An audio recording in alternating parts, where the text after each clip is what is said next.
దేవుని వాక్యాన్ని మనం ధ్యానించుకుందాం. అయిపోయిన తర్వాత సాయంకాలం కూడిక కూడా జ్ఞాపకం ఉంచుకోండి. అందరూ సమయానికి అక్కడికి కూడా రండి. మనము ధ్యానిస్తూ ఉన్న అంశాన్ని ఇంకా కొనసాగిస్తూ మనము ధ్యానిస్తూ ఉందాం. ప్రభు చిత్తము ఇలాగే మనం అనేక సంగతులు ప్రభు మనకు బయలుపరిచిన కొలది వరుసగా ఆలోచన చేస్తూ ఉందాం. ఈరోజు మనము సంఖ్యాకాండము 31వ అధ్యాయము నుండి సంఖ్యాకాండము 31వ అధ్యాయము మొదటి నుండి 8 వచనాలు చదువుతాను. మీరందరూ గమనించండి వాటిని. మొదటి నుండి 8 వచనాలు. మరియు యెహోవా, సారికి దీన్ని చేంజ్ చేస్తే డిస్టర్బ్ అవుతుంది, ఏదో ఒక కంట్రోల్లో ఉంచండి, నో ప్రాబ్లం. మరియు యెహోవా మిద్యానీయులు ఇశ్రాయేలీయులకు చేసిన హింసకు ప్రతిహింస చేయుడి. తరువాత నీవు నీ స్వజనుల యొద్దకు చేర్చబడుదువని మోషేకు సెలవీయగా, మోషే ప్రజలతో, మీలో కొందరు యుద్ధ సన్నద్ధులై మిద్యానీయుల మీదికి పోయి మిద్యానీయులకు యెహోవా విధించిన ప్రతిదండన చేయునట్లు ఇశ్రాయేలీయుల గోత్రములన్నిటిలోనూ ప్రతి గోత్రములో నుండి 1000 మందిని ఆ యుద్ధమునకు పంపవలెను. అట్లు గోత్రమొక్కంటికి 1000 మంది చొప్పున ఇశ్రాయేళ్ల సేనలలో నుండి 12,000 యుద్ధ వీరులు ఏర్పరచబడగా, మోషే వారిని, అనగా ప్రతి గోత్రము నుండి 1000 మందిని యాజకుడగు ఎలియాజరు కుమారుడైన ఫీనెహాసును పంపెను. అతని చేతిలోని పరిశుద్ధమైన ఉపకరణములను ఊదుటకు బూరలను యుద్ధమునకు పంపెను. యెహోవా మోషేకు ఆజ్ఞాపించినట్లు మీరు మిద్యానీయులతో యుద్ధము చేసి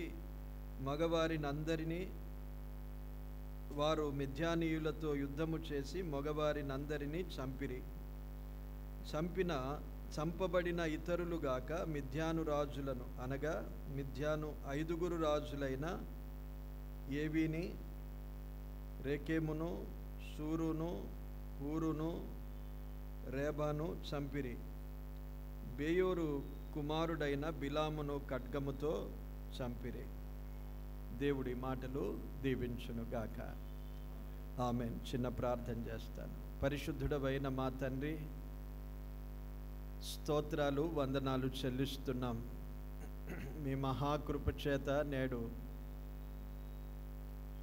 మీ సన్నిధిలో మేమందరము చేరి ఆరాధించుటకు కృపనిచ్చావు. అందుకై స్తుతిస్తున్నాం ప్రభువా. ఈ సమయంలో మేము మీ మాటలు వినాలని, ఇంకా మీ సన్నిధిలో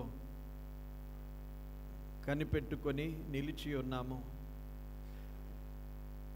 మాకు వినిపించిన ఈ వాక్య భాగమును బట్టి స్తోత్రాలు, వందనాలు చెల్లిస్తున్నాం. వివరముగా ధ్యానించుటకు సహాయము చేయండి. ఆత్మరూపిపై మా మధ్య మీరు సంచరిస్తూ ఉన్నందుకు స్తోత్రాలు, వందనాలు చెల్లిస్తున్నాం. మీ పక్షమున నిలిచిన నన్ను మీరు బలపరచండి, ముట్టండి. మీ మాటలు నాకు నోటికి అందించండి. నాతోనూ మా అందరితోనూ మాట్లాడండి ప్రభువా. వినయ విధేయతతో మీ చిత్తానికి లోబడి మీ మాటలను శ్రద్ధగా మాట్లాడుటకు నన్ను బలపరచుమని, మహిమ, ఘనత, ప్రభావములు మీకే చెల్లిస్తూ యేసుక్రీస్తు నామమున కృతజ్ఞతతో ప్రార్థించి వేడుకుంటున్నాము తండ్రి. ఆమేన్. ప్రియులారా, మనము వరుసగా ధ్యానిస్తూ సంఖ్యాకాండం వరకు వచ్చాం. ప్రతి అధ్యాయం మనమేమి ధ్యానించడం లేదు, కానీ ప్రాముఖ్యమైన విషయాలు ఆదికాండము నుండి మనం ప్రారంభించాం. ప్రతి గ్రంథములో ఏ అంశాలు ఉన్నాయి అనేది దాదాపు అందరికీ తెలియాలని, అందులో ఆత్మీయంగా మనం ఏం నేర్చుకుంటున్నాం, ఎందుకు రాయబడ్డాయి అవి, ఆ విషయాల్లో నుండి మనం ఏం నేర్చుకుంటున్నాం అనేది మనము గ్రహిస్తున్నాం. దేవుడు ఎందుకు పాత నిబంధన గ్రంథం ఉంచాడు? చాలామంది పాత నిబంధన గ్రంథాన్ని విమర్శించేవారు చాలామంది మొదలయ్యారు. క్రైస్తవులు కాదని క్రైస్తవేతరులు.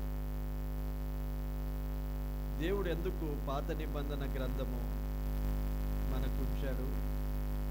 అందుకే మనము ప్రతి గ్రంథములో ఉన్న విషయాలను ధ్యానించడానికి దేవుడు కృప చూపుతున్నాడు. బహుశా అందుకే అలాగూ ప్రేరేపించి నేను ప్రభువు ప్రేరేపించగా మొదలుపెట్టాను, అనుకోకుండానే కొనసాగుతూ ఉన్నాం.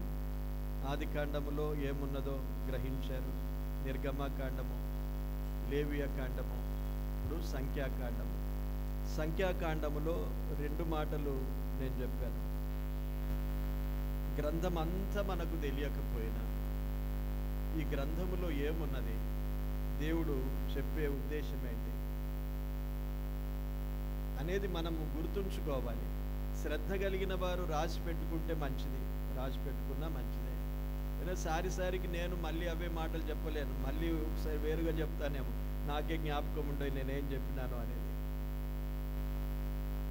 అంటే ప్రభువు ఎప్పుడు ఏమి మాట్లాడతాడో మనతో ఆ విషయాలను మనము గ్రహించి నోట్ చేసుకోవడం మంచిది. సంఖ్యాకాండమును గురించి మనం ఏమనుకున్నాం, ఏం చెప్పుకున్నాం. లేవియ కాండమును గురించి పరిశుద్ధత, ఒక్క మాట జ్ఞాపకం ఉంచుకుంటే చాలు, పరిశుద్ధత. ఇప్పుడు సంఖ్యాకాండమును గురించి లెక్క చెప్పాలి. రెండవది క్రమం. లెక్క దేవుడు అడుగుతాడు, క్రమాన్ని కూడా చూస్తాడు. అది మన జీవితంలో లెక్క అప్పచెప్పాలి. మనము క్రమంగా ప్రభు కొరకు జీవించాలి. మనం చేసే ప్రతి క్రియలు, ప్రతి పనులు, ప్రతి మాటలు, ప్రతిదానికి లెక్క ఒకరోజు అప్పగించాలి. రోమీయులకు రాసిన పత్రికలో ఉన్నది, కొరింథీయులకు రాసిన పత్రికలో ఉన్నది. మనము క్రీస్తు న్యాయపీఠము ఎదుట నిలవాలి. ప్రకటన గ్రంథములో కూడా వ్రాసాడు అవన్నీ అప్పుడు చూసుకున్నాం మనం. ఇప్పుడు సంఖ్యాకాండములో వారు మోయాబు మైదానములోనికి వచ్చారు. మోయాబు మైదానములో వారు ఉన్నారు కదా, అది ఆఖరి ప్రస్థానం వారికి. ఇక అక్కడి నుండి బయలుదేరినారంటే యోర్దాను దాటాలి. యోర్దాను దాటి దేవుడు వారికి వాగ్దానం చేసిన భూభాగము, అమోరీయుల దేశము, పాలు తేనెలు ప్రవహించే దేశము, కనాను దేశము అంటారు, దాన్ని ప్రభు వారికి అప్పగించబోతున్నాడు.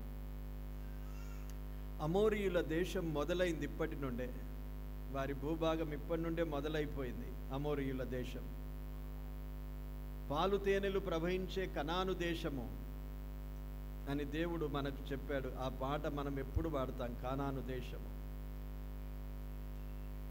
కనాను సంతానమునకిచ్చిన భూభాగం అది.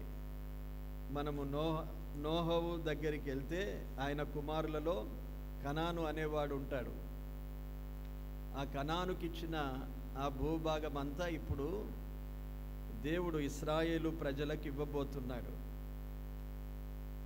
ఈ మైదానములో వారు ఉన్నప్పుడు ఏం జరిగింది మనము గతసారి ఆలోచన చేశాం. మోయాబు రాజు బాలాకు ఏం చేశాడంటే, అతనికి నిమిత్తం ఏం లేదు, అతనితో వీరు పోరాడలేదు. కేవలము ఆ మైదానములో వారంతా చేరున్నప్పుడు బాలాకు ఒక కుట్ర చేశాడు వారి మీద. వీరిని నేను నా సొంత బలముతో శక్తితో చంపలేను, యుద్ధమాడలేను, వీరితో ఓడిపోతాను. కాబట్టి వీరు ఒకవేళ శపించబడి బలహీనులైపోతే, శాపము వలన వారు నష్టపోతే నేను వారిని జయించి వారిని తరమగలుగుతాను అనుకున్నాడు. ఆ ఉద్దేశంతోనే ఆ దినాల్లో యెహోవా ప్రవక్తలలో ఒకడు మిద్యాను దేశములో ఉన్నవారిని పిలిపించాడు. ఎవరు వారు? బిలాము. బిలాం మాటలు విన్నారు కదా ఎప్పుడైనా? బిలాం అనే పేరు చాలా వినబడుతూ ఉంటుంది మనకు. మీరు ఎంత జ్ఞాపకం ఉంచుకుంటారో తెలియదు, కానీ బిలాం అనే మాటలు చాలా వినబడతాయి. బిలామును పిలిపించుకొని బిలాము ద్వారా ప్రయత్నించాడు. కానీ బిలాము ద్వారా దేవుడు వారిని శపించే బదులు ఆశీర్వచనాలే పలికాడు. బిలాము ఒక దురుద్దేశముతో వారిని శపించాలని ఆలోచన చేశాడు. తన ముందు బాలాకు రాజు సొమ్ముంచాడు. కొంత ద్రవ్యం తీసుకొచ్చి కొంత సొమ్మిచ్చి ఇది నీకు ఇస్తాను, వారిని శపించమన్నాడు. ఆ బిలాము యొక్క ఏంటంటే, బిలాముకున్న ఘనత ఏంటంటే, ఎవరిని శపిస్తాడో వారు శపించబడతారు, ఎవరిని దీవిస్తాడో వారు దీవించబడతారు అనే ఒక ప్రసిద్ధికెక్కిన వాడు. మామూలు వ్యక్తి కాదు, మంచి ప్రసిద్ధికెక్కిన వాడే. కానీ యెహోవా ప్రవక్తలలో ఉన్నవాడే కానీ సోదె సొమ్ము ఆశించేవాడు. దేవుని ప్రవక్తలలో ఉన్నవాడే కానీ సొమ్మును ఆశించేవాడు. సోదె చెప్పడానికి నేర్చుకున్నవాడు. అంటే ఎంత భయంకరమైన స్థితిలో ఉండి ప్రవక్తగా కూడా ఉన్నాడు.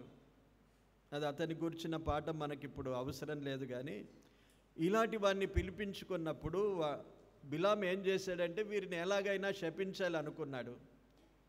సాధ్యం కాలేదు. దేవుడు గాడిదతో మాట్లాడించాడు. బిలాము వెళ్తున్నాడు.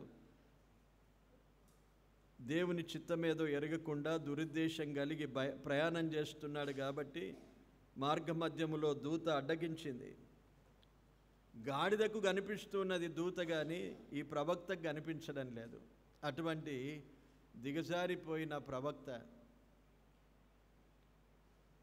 దేవుడు అతని ద్వారా శాపవచనాలు ఇవ్వలేదు, కానీ ఒక ప్రయత్నం చేశాడు ఆయన.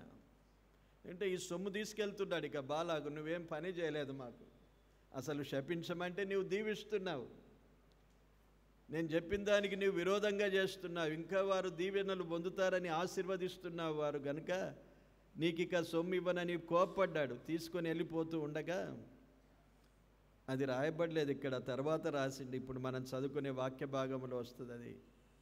ఈ బిలాం ఏం చేశాడంటే, సరే ఆ సొమ్మంతా విడిచిపెట్టుకోవడానికి ఇష్టపడక ఒక సలహా చెప్పాడు. ఇశ్రాయేలు ప్రజలను పాపము చేయించాలి, వారు శపించబడాలంటే పాపం చేయించాలి వారితో.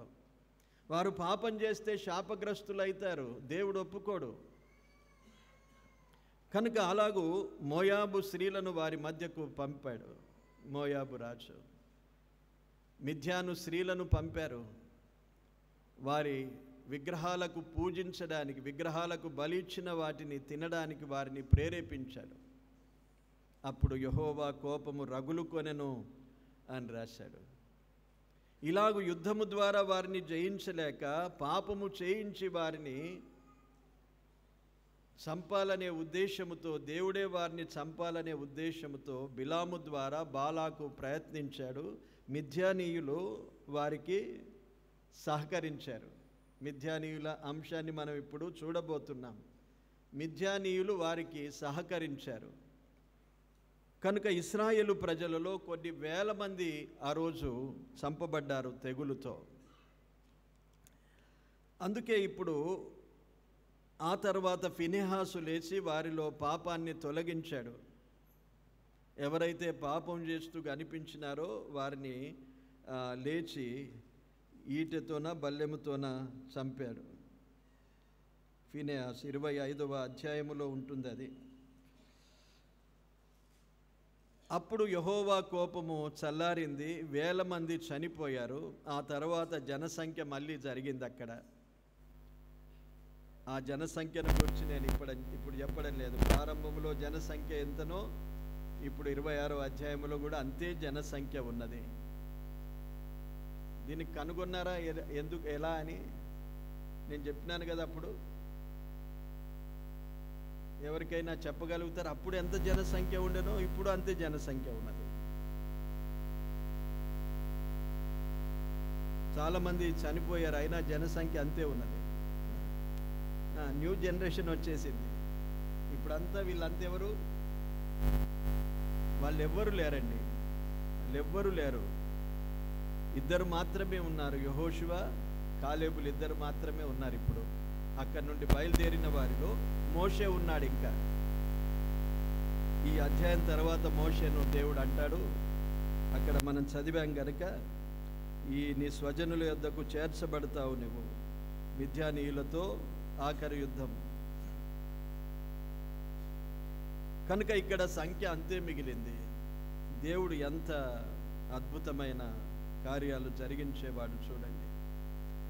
వీరంతా ఒక నూతన తరముతో కూడా దేవుడు తన కార్యాలు జరిగిస్తాడు.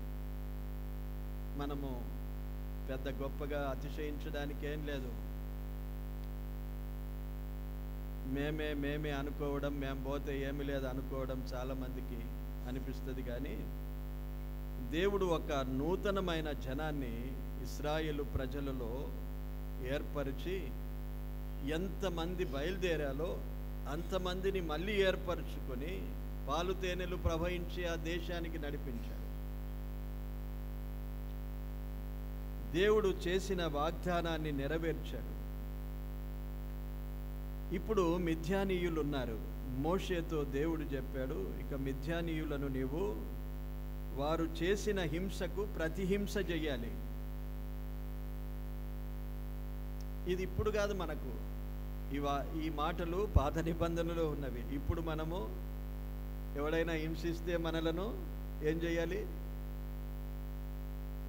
మళ్ళా ప్రతిహింస చెయ్యాలా? లేదు కదా, ఇక్కడ రాయబడింది కదా అని ఏదో ఒక రిఫరెన్స్ తీసుకొని మనం క్రొత్త నిబంధన ప్రజలం, అందుకే క్రొత్త నిబంధన నా రక్తము అని జ్ఞాపకం చేసుకొని ప్రభువును ఆరాధిస్తాం. ఇక్కడ ఆత్మీయమైన కొన్ని పాఠాలు మనం నేర్చుకోవడానికి దేవుడు తన ఉద్దేశాలను బయలుపరుస్తూ వచ్చాడు. మనం నేర్చుకోవడానికే. ప్రభువైన యేసుక్రీస్తు ద్వారా కృప అనుగ్రహించబడింది మనకు. అది ధర్మశాస్త్ర కాలం. ధర్మశాస్త్రములో ఎన్నో విధులున్నాయి, ఆజ్ఞలున్నాయి, శిక్షలున్నాయి. చాలా భయంకరంగా ఇశ్రాయేలు ప్రజలకు దేవుడు ఆజ్ఞాపించాడు. ఇప్పుడు ప్రభువైన యేసుక్రీస్తు ద్వారా దేవుడు మనలను ఎంతో ప్రేమిస్తున్నాడు. ఆయన కోపము చల్లార్చడానికి ప్రభువైన యేసుక్రీస్తు యొక్క శిలువ మరణమే. కనుక వెంటనే మన మీదికి కోపము రాదు, ఉగ్రత మన మీదికి రాదు. మనకు సమయం ఇస్తూ ఉంటాడు ప్రభు. యేసుక్రీస్తు ప్రభు విజ్ఞాపన చేస్తున్నాడు. ఎక్కడ చూసినా తండ్రి కుడిపార్శ్వమున ప్రభు ఎక్కడున్నాడు? కుడిపార్శ్వమున ఉండి విజ్ఞాపనము చేయుచున్నాడు అన్నాడు. తన రక్తము ద్వారా కొనబడిన వారు, తన రక్తము ద్వారా కడగబడిన వారు, తన రక్తము ద్వారా కుమారులుగా అంగీకరించబడిన వారి కొరకు యేసుక్రీస్తు ప్రభు తండ్రి అయిన దేవుని కుడిపార్శ్వమున నిలిచి విజ్ఞాపన చేస్తున్నాడు, ప్రార్థన చేస్తున్నాడు. అందుకే మనం ఎన్ని పొరపాట్లు చేసినా కొన్నిసార్లు అట్లే ఉంటాం, మనకేమీ జరగదు అనుకున్నట్లుగా మనం ఉంటాం. దేవుడు విజ్ఞాపన చేస్తూ సమయం మనకిస్తూ ఉంటాడు. ఆ సమయం ఉన్నప్పుడే మనము సరి చేసుకోవాలి, లేకపోతే ఒకరోజు దేవుడు మనకు దానికి ఫలితాన్ని తప్పకుండా ఇస్తాడు. ఆ విషయాన్ని మనము మరెప్పుడైనా ఆలోచన చేద్దాం. కానీ ఇప్పుడు మిథ్యానీయులు ఎవరు అనేది మనము ఆలోచిస్తే ఎవరైనా చెప్పగలుగుతారా? మిథ్యానీయులు ఎవరు?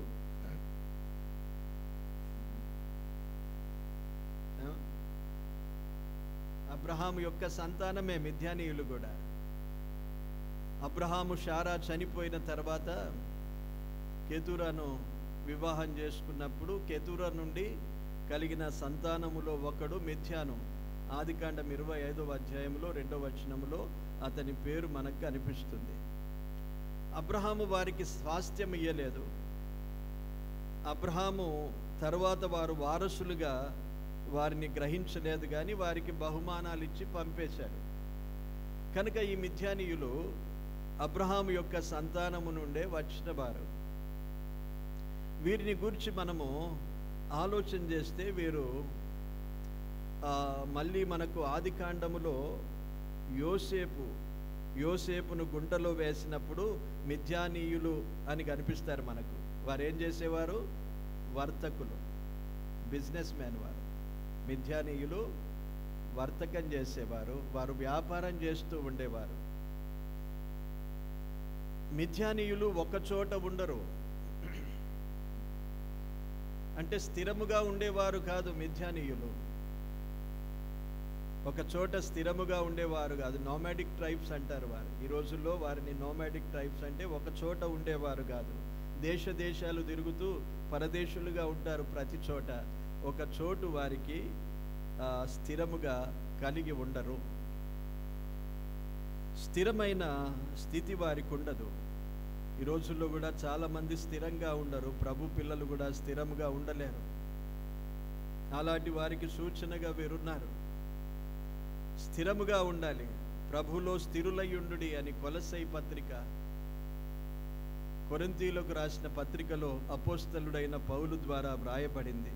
స్థిరత అనేది ఉండాలి, స్టాబిలిటీ. మనం కదిలిపోవద్దు, తొలగిపోవద్దు, ప్రభువులో నిలిచి ఉండాలి, వేరు పారినట్లుగా ఉండాలి అని రాశాడు ఎఫెసీ పత్రిక, కొలస్సీ పత్రికలోనే. మిథ్యానీయులు స్థిరమైన వారు కాదు. వారు ఒక చోట ఉండి నిలిచిన వారు కాదు. వారు ఎప్పుడు ప్రయాణాలు చేస్తూనే ఉంటారు. వారి వర్తకం ఏంటి? యోసేపుని ఏం చేశారు? వారు కొన్నారు. మనుషుల వర్తకం అంటే ఎంత క్రూరులో చూడండి. వారికి అంటే దయా దాక్షిణ్యం. ఒక వ్యక్తిని, యోసేపును గుంటలో నుండి తీసుకున్నారు, కొన్నారు, మరొకరికి అమ్మేశారు. రెండవది, మిథ్యానీయులను మనం న్యాయాధిపతుల గ్రంథములో చూస్తాం. మళ్ళీ వారిని గూర్చి అక్కడ వ్రాయబడింది, ఇశ్రాయేలు ప్రజలను బాధించువారుగా ఉండ్రి వారు. మిథ్యానీయులు ఇశ్రాయేలు ప్రజలు ఎవరు? మళ్ళీ అబ్రహాము సంతానపు వారే. మిథ్యానీయులు కూడా అబ్రహాము సంతానపు వారే. ఒక విధంగా చూస్తే వీరు సహోదరులే వారికి. కానీ సహోదరులను కూడా చూడకుండా వారిని బాధించేవారు. సహోదర ప్రేమ లేనివారు, దేవుని భయము లేనివారు, మానవుల వ్యాపారం చేస్తూ ఉన్నారు. మనుషులను కొనడం, మనుషులను అమ్మడం. అక్కడ వారిని మిథ్యానీయులను చూస్తే వారు ఇశ్రాయేళ్ల పంటంతా పాడు చేస్తూ ఉన్నారు. వారి గొర్రెలు, మేకలు, పశువులన్నీ లేకుండా చేస్తున్నారు, దొంగతనాలు చేస్తున్నారు. వారు విసికించేశారు ఇశ్రాయేలు ప్రజలను. ఇది మిథ్యానీయుల చరిత్ర.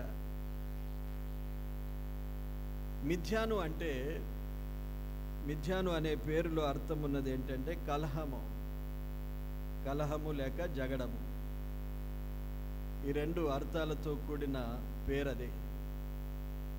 ఈ పేరును బట్టి మనం ఆలోచిస్తే కలహాలు రేపేవాడుగా, జగడాలు చేసేవారుగానే ఉన్నారు మిథ్యానీయులు. ఇప్పుడు ఇక్కడ మనం చూసిన సందర్భంలో మోయాబు రాజు మోయాబు మైదానములో వీరచ్చున్నారు. మిథ్యానీయులకు ఏం పని? అక్కడ ఉండాలి కదా, వారి స్థానంలో వారు ఉండాలి. వారి దేశం వేరు, వారి ప్రాంతం వేరు. మధ్యలో ఏదోమీయులు ఉంటారు, ఏదోమీయుల తర్వాత మిథ్యానీయులు ఉంటారు. అక్కడ చుట్టూ ఉంటారండి. అక్కడ మనం మ్యాప్ చూస్తే ఏర్పడుతుంది. ఏదోమీయుల తర్వాత మిథ్యానీయులు ఉంటారు. కొద్ది జనాంగం వారిది. కొద్ది జనాంగమైన వారు ఎలాంటి వారు? కలహాలు, జగడాలు రేపేవారుగా మనకు కనిపిస్తున్నారు. ఇశ్రాయేలు ప్రజలతో చూడండి, 25వ అధ్యాయము సంఖ్యాకాండము 25వ అధ్యాయం 10వ వచనములో, మరియు యెహోవా మోషేకు ఇలాగు సెలవిచ్చెను, మిథ్యానీయులు తమ తంత్రముల వలన మీకు బాధకులై ఉన్నారు. వారిని బాధ పెట్టి హతము చేయుడి. వారు ఎలాగున్నారు చూడండి. తంత్రముల వలన అంటే వారు కుయుక్తులు, కొన్ని తంత్రాలు కనిపెట్టేవారు. ఊరికే ఉండరు వారు. వారు ఏదో కుయుక్తుల చేత, మాయోపాయముల చేత కొన్ని ప్లానింగ్స్ చేస్తూ ఉంటారు. తంత్రాలంటే అవే. అలాగు చేసి బాధ పెట్టేవారుగా ఉన్నారు అన్నాడు. దేవుడే వారిని గుర్తించినప్పుడు అలాగు మిథ్యానీయులు కనిపిస్తున్నారు. యెహోవా మోషేతో సెలవిచ్చాడు ఈ మాటలు. 17వ వచనములో చూడండి, వారు తంత్రములు చేసి పేయోరు సంతతిలోనూ తెగులు దినమందు పేయోరు విషయములో చంపబడిన తమ సహోదరియు మిద్యానీయుల అధిపతి కుమార్తెయునైన కొజ్బి సంగతిలోనూ మిమ్మును మోసపుచ్చిరి అని రాశాడు. మోసపరిచేవారుగా ఉన్నారు. వీరిని గురించి టోటల్ పిక్చర్ మనకు అర్థమైపోయింది. మిద్యానీయులు ఎవరు, మిద్యాను ఎలాంటి స్వభావం కలిగిన వారు, ఎలాంటి మనుషులు.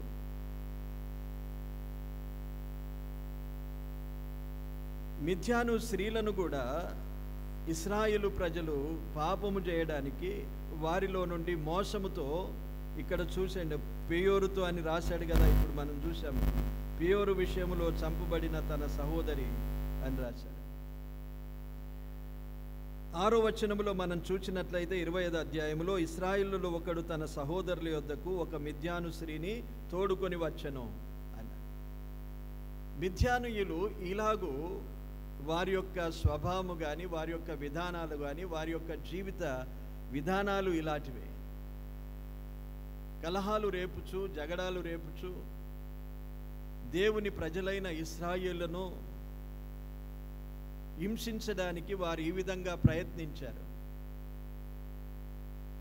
అందుకే ఇప్పుడు దేవుడు వారిని ఏమంటున్నాడంటే, ఇలాంటి హింసించే వారిని 31వ అధ్యాయములో 1వ వచనములు ఏమన్నది?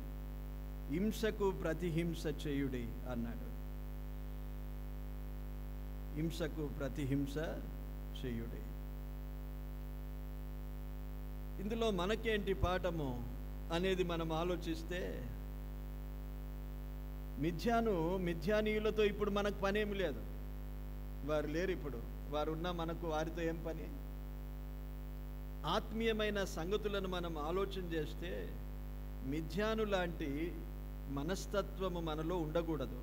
అది నేర్చుకోవాలి. మిథ్యాను లాంటి మనస్తత్వము, వారు కలహాలు జగడాలు రేపేవారు.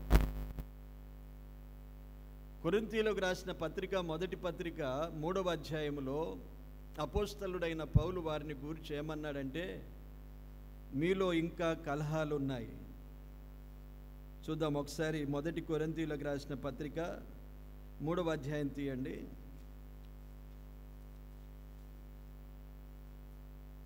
3వ వచనం, మీలో అసూయయు కలహమును ఉండగా మీరు శరీర సంబంధులై మనుష్యరీతిగా నడుచుకొని వారు కారా అన్నాడు. అసూయ కలహాలు ఉన్నవారు ఇంకా ఏంటి? శరీర సంబంధులు అని అంటున్నాడు కొరింథీ పత్రికలో. మిథ్యానీయులు ఎలా కనిపిస్తున్నారు? శరీర సంబంధుల వలె కనిపిస్తున్నారు. కనుక మనలో మిథ్యాను వంటి స్వభావము, శరీర సంబంధమైన స్వభావము, కలహాలు కానీ, వారి యొక్క జీవిత విధానము స్థిరంగా లేరు. వారు మోసపుచ్చేవారుగా ఉన్నారు, తంత్రాలు చేసేవారుగా ఉన్నారు, ఒకరిని హింసించేవారుగా ఉన్నారు. ఈ రోజుల్లో కూడా విశ్వాస జీవితానికి పాఠం ఏంటంటే, ఇలా ఉండకూడదనే పాఠం మనకు. కొరింథీయులకు రాస్తూ అపోస్తలుడైన పౌలు వారిని హెచ్చరించాడు. వారిలో కలహాలు ఉన్నాయి, వారిలో అసూయలు ఉన్నాయి, వారిలో జగడాలు ఉన్నాయి. విశ్వాస జీవితంలో ఇవి ఉండకూడదు అనేది మనము నేర్చుకుంటున్నాం. అందుకే మిథ్యానును హింసకు ప్రతిహింస చేయుడి. మిథ్యాను చంపేయాలి, మీరు కిల్ దెమ్ అన్నాడు దేవుడు. ఈరోజు మనలో ఉన్న మిథ్యాను వంటి స్వభావాన్ని చంపేయాలి మనం. లేకపోలే మనం కలహాలతో ఉంటాం, అసూయలు ఉంటాయి, జగడాలు పెట్టుకుంటాం. ఎంతమంది జగడాలు పెట్టుకోలేరండి? మనలో మనం ఇంకా అనేక లోపల జగడాలు ఉన్నవారు ఉన్నారు. బయటికి కనిపించకపోయినా నాకు ఆమెతో పని లేదు, నేను మాట్లాడను అనేవారు ఎంతమంది లేరు? ఇలాంటివి విశ్వాస జీవితంలో తగవు అని తెలుసుకున్నప్పుడు సరి చేసుకునే స్వభావం కలిగి ఉండాలి. తగవు అని తెలుసు మనకు, కానీ కొనసాగిస్తాం అట్లనే. Let it be like that అన్నట్లు. మిథ్యానుకు తెలుసు తాను సరి అయిన వాడు కాదు, జీవితమే అలాగూ కొనసాగుతూ ఉన్నది. దేవుని ప్రజలను హింసించే స్వభావం ఉన్నది. దేవునికి విరోధంగా పాపం చేయడానికి భయపడని స్వభావం ఉన్నది. మనలో మనం ఆలోచించుకోవాలి, మనం ఎలాగున్నాం, ఎలా ముందుకు సాగిపోతున్నాం. కలహ ప్రియులకు దేవుడు ఏమాత్రము సమయం ఇవ్వడు. కొరింథీయులకు రాసిన పత్రికలోనే 11వ అధ్యాయములో ఒక మాట రాశాడు చూడండి. 16వ వచనములో, ఎవడైనను కలహ ప్రియుడుగా కనబడిన ఎడల మాలోనైనను దేవుని సంఘములోనైనను అట్టి ఆచారము లేదని వాడు తెలుసుకొనవలెను అన్నాడు. కలహప్రియులు, ఇక్కడ కొన్ని విధానాలు చెప్పాడు అపోస్తలుడైన పౌలు. కానీ కలహాలు రేపేవారు ఉంటారు. ఇది అలాగ కాదు, ఇలాగ కాదని హెచ్చరించేవారు, తెలిపేవారు ఉంటారు. సత్యానికి విరోధంగా మాట్లాడేవారు ఆ దినాల్లో ఉంటారు, ఈ దినాల్లో ఉన్నారు. ఈ దినాల్లో అయితే చాలామంది ఉన్నారండి. ప్రతిదానికి ఒక ప్రశ్న రెడీగా ఉంచుకుంటారు ఎదురాడటానికి. మీకు తెలియకపోవచ్చు కానీ ఈ యూట్యూబ్లలో చాలా డిబేట్లు నడుస్తుంటాయి. ఒకరొక మాట్లాడితే దానికి మళ్ళీ విరోధంగా మరొకరు మాట్లాడతారు. క్రైస్తవులే, ఒకరికొకరే. అన్యులు మాట్లాడేది ఒకవైపు ఉన్నదే.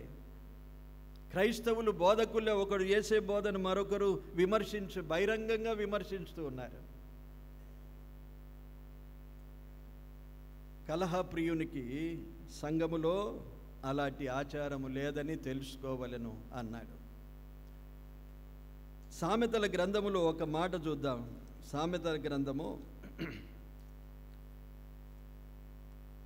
26వ అధ్యాయము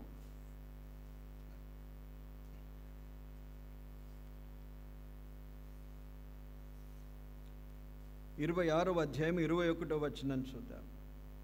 కలహములు పుట్టించుటకు కలహప్రియుడు,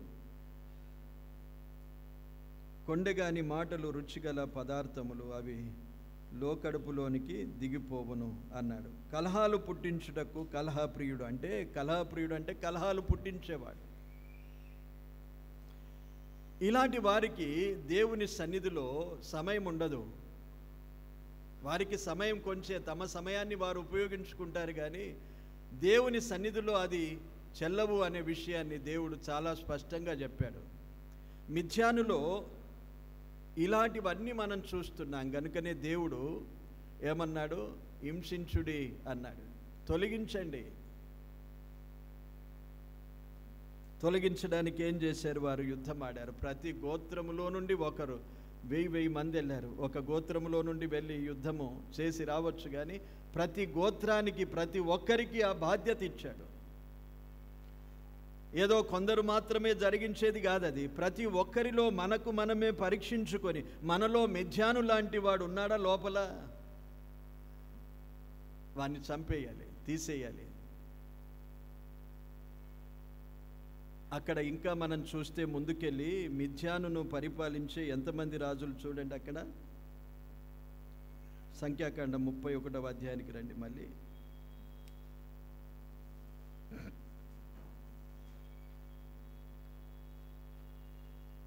చంపబడిన ఇతరులుగాక మిథ్యాను రాజులను, అనగా మిథ్యాను 5 రాజులైన 5 రాజులు ఉన్నారు. మిథ్యాను రాజులు, వీరి డైరెక్షన్లోనే ఇవన్నీ జరుగుతున్నాయి.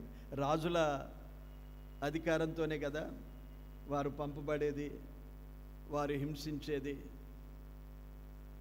పైగా వారికి ఇంకొక అడ్వైజర్ బిలాము ఉన్నాడు అక్కడ. వీరందరినీ కూడా చంపమన్నాడు. బిలామును కూడా ఖడ్గముతో వారు చంపేశారు. దేవుడు అనుమతించాడు, దేవుడు చెప్పేశాడు. బిలాము చేసిన పనేంటో ఇక్కడ చూడండి 16వ వచనములో. ఇదిగో బిలాము మాటను బట్టి, ఎవరి మాట? బిలాము మాట బట్టి. బిలాము వెళ్ళిపోయాడు, శపించలేదు, ఆశీర్వచనాలే పలికాడు అని అంతకు ముందు 25వ అధ్యాయానికి ముగించాం మనం. అంటే అక్కడ ఏమర్థమవుతుందంటే బిలాము వెళ్ళిపోయాడు. కానీ బిలాము చేసిన ఒక మాట ఏంటంటే, అతని మాటను బట్టి పెయోరు విషయంలో ఇశ్రాయేలు చేత యెహోవా మీద తిరుగుబాటు చేయించిన వారు వీరే అన్నాడు. వీరు తిరుగుబాటు చేయడానికి కారకుడయ్యాడు బిలాము. గనుక బిలామును కూడా ఖడ్గముతో వారు చంపేశారు. 5 రాజులు ఉన్నారు. వీరి ద్వారా మిథ్యానీయులంతా ఇశ్రాయేలు ప్రజలను హింసించారు. గనుక ఈ 5 కూడా చంపమన్నాడు. 5 మన శరీరములో ఉన్న 5 పంచభూతాలు, అవి అంటే పంచభూతాలు కాదు, మనకున్న సెన్స్ ఆర్గన్స్. మనకు ఏవి 4 సెన్స్ ఆర్గన్స్. ఇవి చాలా భయంకరమైనవి. మనం అనుకుంటాం ఇట్స్ గుడ్ ఫర్ ఎవ్రీథింగ్ అనుకుంటాం. ఒకటి నోరు, కన్నులు, ముక్కు, చెవులు, 5వది ఏంటి? శరీరము. ఇవి మనము చంపేది నేర్చుకోవాలండి. శరీరముతో ఆత్మ. అక్కడ రాశాడు గలతీ పత్రికలో, పేతురు పత్రికలో రాశాడు, ఆత్మచేత శరీర క్రియలను చంపివేయుడి అన్నాడు. ఆత్మచేత శరీర క్రియలను చంపివేయుడి. శరీరములో 5 రాజులు, 5 సూచనలు మనకు కనిపిస్తున్నాయి. మన శరీరములో కూడా మనం చేసేదంతా ఈ నోటితోనే. పాపం యాకోబు పత్రికలో రాశాడు నోటిని గూర్చి, పెదవులను గూర్చి, నాలుకను గూర్చి రాశాడు. అలాగే కనులను గూర్చి సామెతల గ్రంథములో రాశాడు. ప్రతి అవయవములలో మనలో ఉన్న ఈ 5 అవయవాలు చాలా భయంకరమైన. వీటిని అదుపులో ఉంచుకో. అందుకే ఆశా నిగ్రహము. ఆత్మఫలములలో ఒకటి ఆశా నిగ్రహము. తిమోతికి రాసిన పత్రికలో అపోస్తలుడైన పౌలు రాశాడు, మీకు పిరికితనము గల ఆత్మను దేవుడు ఇయ్యలేదు, కానీ దేవుని ప్రేమయు దేవుని శక్తితో కూడిన ఇంద్రియ నిగ్రహము గల ఆత్మను దేవుడిచ్చాడు. ఈ అవయవాలను, ఇంద్రియాలను అదుపులో ఉంచుకునే ఆత్మ దేవుడు మనకివ్వగా మనం ఎలా వీటిని ఉపయోగించుకుంటున్నాం? ఇవి దేవుడు ఒక పర్పస్ కొరకు ఉంచాడు. మనుషునిలో ఇవి లేకపోతే మనం బ్రతకలేం కదా. నోరు లేకపోతే బ్రతకలేము, కన్ను లేకపోతే సరిగా బ్రతకలేము, నోరు లేకపోతే తినలేము, వాసన చూడలేము, గాలి పీల్చుకోలేము.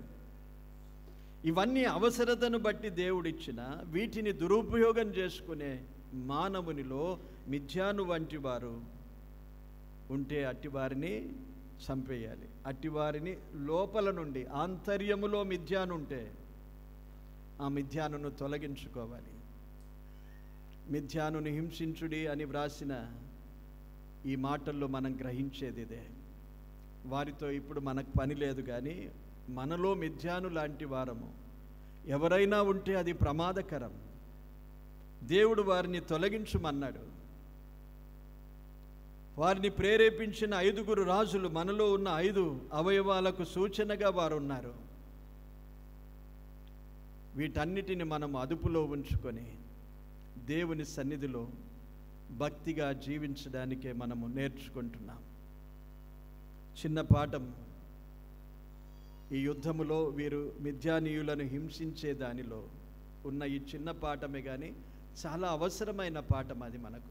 వీటిని మనం లెక్క చేయకుండా వెళ్ళిపోతాం, కానీ వీటి ద్వారానే మనము అపాయములో దేవునికి విరోధంగా, దేవునికి అయిష్టంగా జీవించడానికి ఆ దారిలో మనము ముందుకెళ్ళిపోతూ ఉంటే భయంకరమైన పరిస్థితి మనకు ఏర్పడుతుంది. కనుక ప్రియులారా, మనము చదివిన దాన్ని, విన్నదాన్ని, గ్రహించిన దాన్ని మన మనసులో, హృదయాల్లో భద్రపరుచుకొని దేవుడు మనకు తెలియజేస్తూ ఉన్న, నేర్పిస్తున్న ప్రతి పాఠాన్ని మళ్ళీ మళ్ళీ నెమరు వేస్తూ ప్రయాసపడుతూ ఉండాలి సరి చేసుకోవడానికి. ఒక్క రోజులో మనం మార్చబడాలి. నేను ఎన్నోసార్లు చెప్తాను, ఒక్క రోజులో మనం ఎవ్వరము మార్చబడలేము. అది ప్రతిదినం మనము ప్రభు సన్నిధిలో ప్రయాసపడి క్రమపరచుకోవడమే. అందుకే ప్రతిరోజు దేవుడు, ప్రతి సమయం దేవుడు మనకు వాక్యము నేర్పిస్తూ ఉంటాడు. అనేకుల ద్వారా నేర్పిస్తాడు. సొంతగా మనం నేర్చుకుంటాం. వీటన్నిటి ప్రయాసముతోనే మనము సరి చేసుకొని ముందుకు సాగిపోగలుగుతాం. దేవుడి మాటలు దీవించును గాక. ఆమేన్. ప్రార్థన చేసుకుందాం. పరిశుద్ధుడవైన తండ్రి, ఘనమైన మీ నామాన్ని స్తుతిస్తున్నాం ప్రభువా. ఇంతవరకు మీ కృపలో మమ్మను భద్రపరిచి మీ సన్నిధిలో మిమ్మను ఘనపరచుటకు కృపనిచ్చావు. సంఖ్యాకాండము 31వ అధ్యాయములో నుండి మిథ్యానీయులను గురించి మేము కొంత తెలుసుకొని ఆత్మీయంగా మేము నేర్చుకొనవలసిన వాటిని గ్రహించుటకు కృపనిచ్చినందుకు స్తోత్రాలు. మాలో మిథ్యాను లాంటి స్వభావం, మిథ్యాను లాంటి మనస్తత్వం, మిథ్యాను లాంటి జీవితం ఉండకూడదు అనేది మేము ప్రధానంగా తెలుసుకున్నాం. మిథ్యాను ఎలాంటివాడో మేము గుర్తించాము. మిథ్యాను అంతం ఏమైనదో మేము గ్రహించాము. మేము కూడా ప్రభువా జాగ్రత్త పడడానికి కృప చూపండి. ప్రతి వారి హృదయాల్లో ఈ మాటలు నాటుకొని స్థిరపడి ఎవరికి వారమే క్రమపరుచుకోవడానికి సహాయం చేయండి. మీకు అనుకూలంగా, మీకు ఇష్టలముగా జీవించడానికి మాకు తోడై ఉండండి. చేరి వచ్చిన వారిలో అనారోగ్యాలతో ఉన్న వారిని స్వస్థపరచండి. ఇరుకులు, ఇబ్బందులు, కష్టాల్లో ఉన్న వారిని కనికరించి ఆదరించి విడుదల చేయండి. అందరికీ కావలసిన నెమ్మది, ఆరోగ్యాలనిమ్మని ప్రార్థిస్తూ, ఇప్పుడు తిరిగి వెళ్ళే ప్రయాణం, దూర ప్రయాణాలు చేసి వెళ్ళవలసిన వారు ఉన్నారు. అందరికీ తోడై ఉండండి, క్షేమంగా నడిపించండి. సాయంకాలపు కూడిక కొరకు కూడా వచ్చే వారందరినీ సమయానికి క్షేమంగా తోడుకొని రమ్మని ప్రార్థిస్తున్నాం. ఘనత, మహిమ, ప్రభావములు మీకే చెల్లిస్తూ యేసుక్రీస్తు నామమున కృతజ్ఞతతో ప్రార్థించి వేడుకుంటున్నాము తండ్రి, ఆమేన్. మనము బ్రతకాలి విలువైన బ్రతుకు, మనము బ్రతకాలి విలువైన బ్రతుకు, బ్రతికించాలి ప్రభు యేసు బోధ, బ్రతికించాలి ప్రభు యేసు బోధ, కదిలించాలి ప్రభు వాక్యమెంతో, ఆదుకోవాలి నరజాతినెంతో, కదిలించాలి ప్రభు వాక్యమెంతో, కదిలించాలి ప్రభు వాక్యమెంతో. మారిపోవాలి ఈ లోకమంతా, చేరరావాలి ప్రభు యేసు చెంత. మారిపోవాలి ఈ లోకమంతా, చేరరావాలి ప్రభు యేసు చెంత. మంచి మనలోన పెంచాలి ఎప్పుడు, మంచి మనలోన పెంచాలి ఎప్పుడు, పంచుకోవాలి పరవారితో, పంచుకోవాలి పరవారితో. మారిపోవాలి లోకమంతా. వందనాలు అందరికీ.